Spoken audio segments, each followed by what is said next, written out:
A very good day and a warm welcome to all of you. I'm Dr. Yogendra Parekh and I'll be teaching General English to you.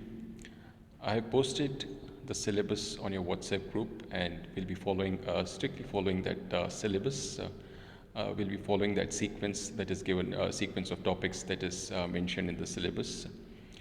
So in your syllabus, the first topic is phonetics, phonetic symbols and word transcription. Now, phonetics must be a new topic for you. I don't know how many of you have done phonetics in lower classes. However, phonetics is that branch of linguistics which deals with human sound, human speech sounds, their production, description, combination, and their representation. That is the visual representation by means of symbols. This is what is phonetic transcription. But a question may arise in your mind that if we have the English orthography, why should we have the phonetic transcription? The phonetic transcription is that there is an international phonetic alphabet which has 44 sounds in it, and it is the representation of letters, English orthographic letters, by these sounds from the International Phonetic Alphabet. So this is what is phonetic transcription. In an exam, in any examination, in a phonetics examination, you'll be given words in English in the standard orthography, and you will be asked to provide a phonetic transcription for that word. So natural question is why do we need a phonetic transcription where our life is so easy, it is going on so smooth just with the English spelling and English orthography. So the main reason is that there are, in English orthography, there is the English letters, they represent more than one sound. They may represent different sounds, or a different combination of letters may represent the same sound. Or you must have seen that in various words, certain letters are there, but they are silent. And certain letters, they start with, for instance, I'll give you the example, no, it starts with n sound, but the spelling is K-N-O-W. So there is no one-to-one correlation. But this is not the case in phonetic transcription, where every phonetic symbol represents a specific sound, and every sound is represented by a specific phonetic symbol. So this is why phonetic transcription is so necessary. And I'm going to give you some pairs of words where the difference will become more clear. As you can see on this page, this is all in phonetic transcript, but I will give you their English version. So the first pair that we have here is like kitchen and cat. So kitchen, kitchen starts with K, and cat starts with C. So although it is the same sound curve, and different letters are used to represent the same sound. It is represented by kitchen K, it is also represented by C, and same is the case with city and sat. C represents the S sound, sir sound.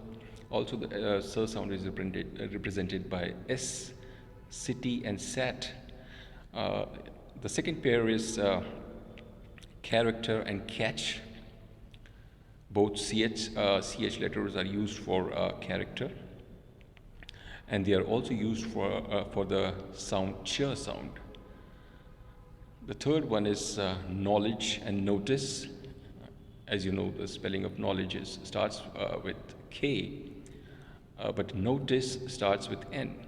But both the letters, both the words, they have the initial sound is n sound. So there is a lot of variation.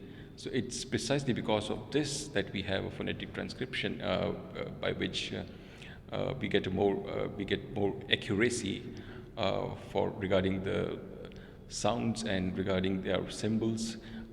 So this is why phonetic transcription is so important. The fifth pair is sumo and pseudo.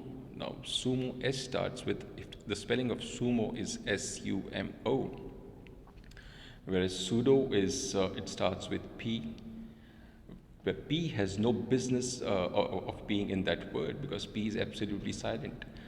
So is the case with the word calm, C-A-L-M.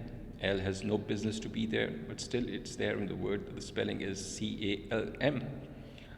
Although the pronunciation is calm, L is not there. So in order to iron out all these irregularities, in order to avoid all these things, irregularities, the phonetic transcription becomes important.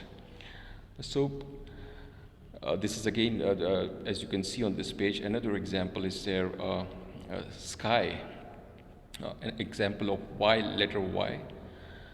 So the spelling is S-K-Y. So Y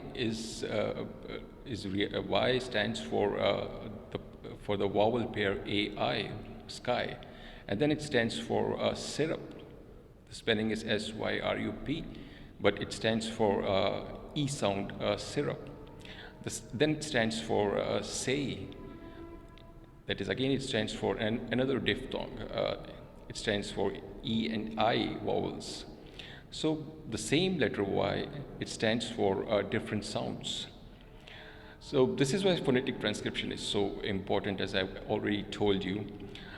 So we need phonetic symbols for the phonetic transcription. As you know, English alphabet has just 26 letters, but International Phonetic Alphabet, it has 44 sounds, and out of those 44 sounds, 24 are consonants and 20 are vowels. And out of those 20 vowels, 12 are pure vowels and 8 are diphthongs. Diphthongs are like it's a glide. You start from one vowel and you end on another vowel. So that is what is a diphthong. We'll be doing these definitions of vowels, diphthongs, and consonants during the course of this lecture, or perhaps in the next lecture. Now, again, this is English phonetics. It says that there is no one-to-one correlation. Now let's come to this vowels and diphthongs. As you see that, as I just told you, that there are 20 vowels in all and 24 consonants. So this is a chart that lists that gives you the vowels and diphthongs. As you can see, the first vowel is that is E with the two points by the side of this I, letter I. It is a sound E. So this shows the vowel length. As is the case, the word is C. And the next one is I, which without any dots. So this is a shorter vowel, shorter than the above. So the word is happy.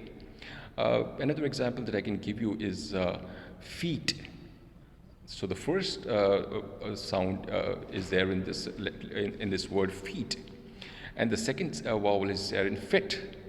So this is the difference. This is the vowel length. This is the difference between the first I and the second I. And the third one is sit. So I, happy, it comes in the end position. But it's in between the I letter with 2 dots and I with no dots at all. This is shorter than that. The fourth one is bed. So this is on the left side. That is the word in the middle between the vowel and the phonetic transcription is the English orthography. And on the extreme right, we have the phonetic transcription. So whenever we provide a phonetic transcription, we need to put 2 bars besides this word. So bed, and the fifth one is cat, the phonetic with the phonetic transcription. Likewise, father, got, saw, put, actual, to. This is what you will be required to do during the examinations. The middle list, which is there, the words from this list will be there in front of you, and you'll be required to provide the list which is on the extreme right. So this is what is the phonetic transcription.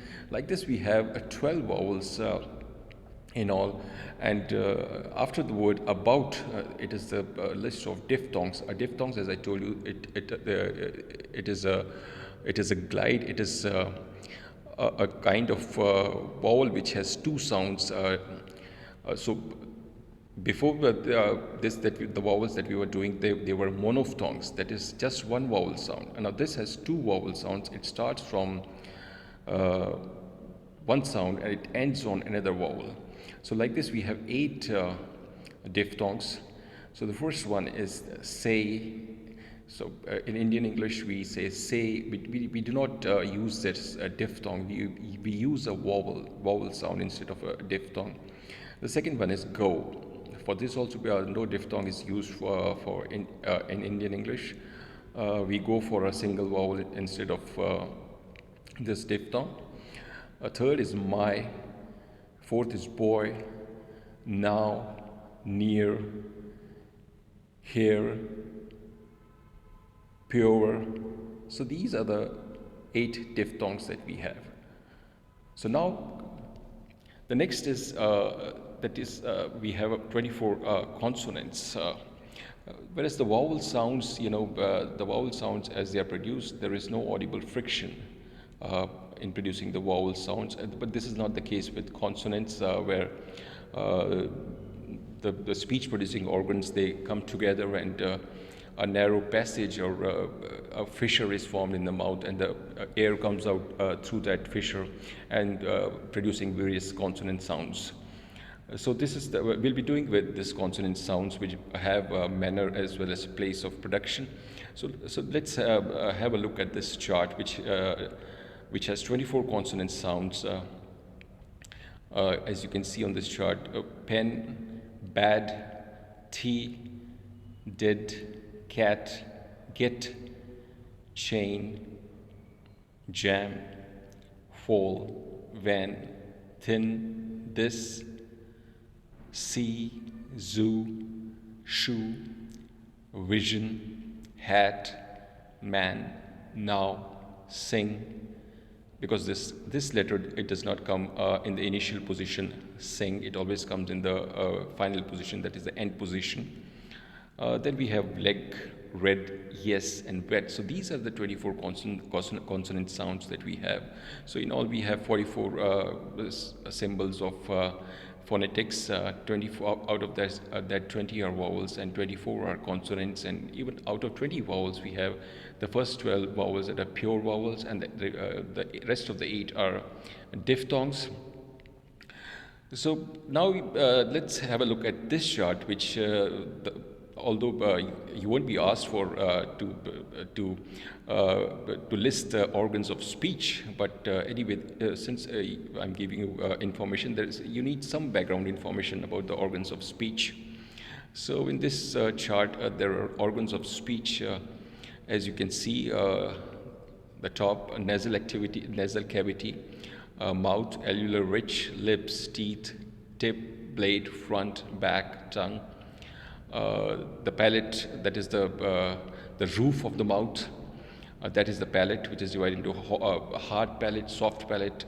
Uvula is the thing which is lowered and raised. If it is lowered, the air escapes through the nose, and if it is raised, the air escapes through the mouth, making the oral sound as well as the nasal sound. Nasal sounds, we have 3 sounds, m, n, and the sound in sing.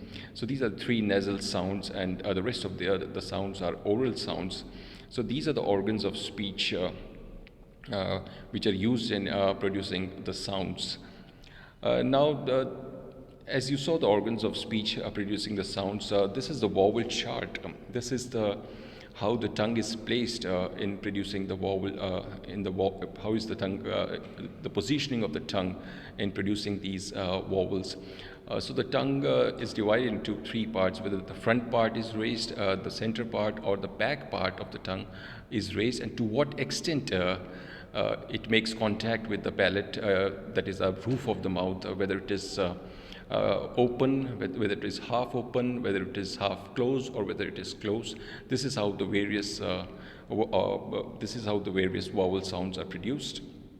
As you can see from the diagram, the above, the horizontally it is divided into front, center, and back. That is, and vertically we have high, mid, and low. So the front vowels, we have 4 front vowels and 3 center vowels, and we have 5 back vowels. Likewise, there are the high vowels and mid vowels and low vowels. This is how the vowels will be described. The second thing that we talked about, to the extent to which the tongue is raised against the palate, whether the mouth is open, it is half open, it is half closed, or it is completely closed. This is the second feature. And the third thing is whether the lips spread or whether the lips get rounded while the production of the vowel sounds. For instance, fool, for this, or foot, there is the rounding of lips, but for instance, feet, there is the spreading of lips. So this is the third feature. So on the basis of these 3 features, the vowels will be divided into front vowels, central vowels, back vowels, high vowels, mid vowels, and low vowels. So this is again that chart. This chart shows that whether they are high. So this also tells you which are the high vowels and which are the mid vowels and which are the low vowels. This chart gives that is the I with the dot and I. They are the high vowels and the front vowels, and the U and with the longer one and the shorter one, they are the back vowels. There are mid vowels, and there are low vowels, as you can see from this chart. So this description is based on the 3 features, 3 characteristics that we just mentioned. So I think this is all for today.